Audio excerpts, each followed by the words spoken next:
Hi, I'm Dr. Terry, and recently we've been having a lot of questions about what is a bulging disc, what does that really mean, what does it eventually become, is it really serious, etc.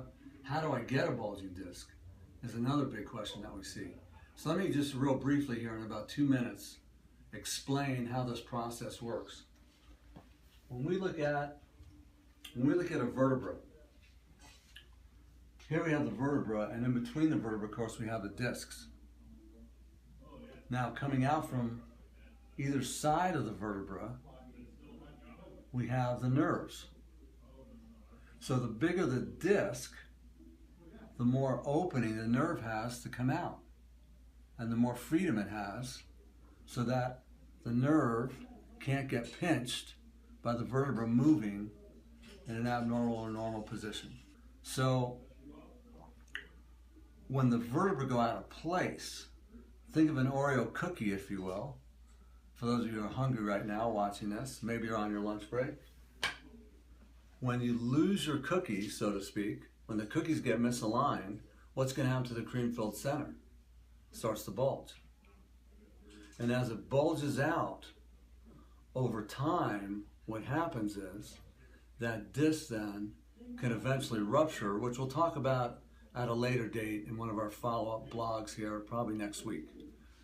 Now, over time, if you look at this disc compared to this disc, notice how this one looks real dehydrated, real shriveled up, where this one looks really nice and healthy, big, plump, if you will, right? So what happens is that going back to that Oreo cookie analogy, when those cookies are out of place and they're squashing constantly that disc, the disc has no way to absorb water.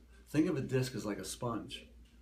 And just like when you put a sponge in a sink and you squeeze it and you let go and you squeeze it and you let go, that disc absorbs water. The sponge absorbs water. But when you constantly have this pressure on the sponge or the disc, it can't absorb water, so it starts to dehydrate. Just like when we don't drink enough water, our lips can perhaps dehydrate, and we go to smile, what happens? Sometimes we can get a crack in our lip, right? Sure. So, and that's what you're seeing here. How the disc literally starts to get a crack in it, and the liquid in the middle of the disc starts to bulge out. So hopefully that helped. Give us a call if you have any further questions. It's great talking to you, and we'll see you next week.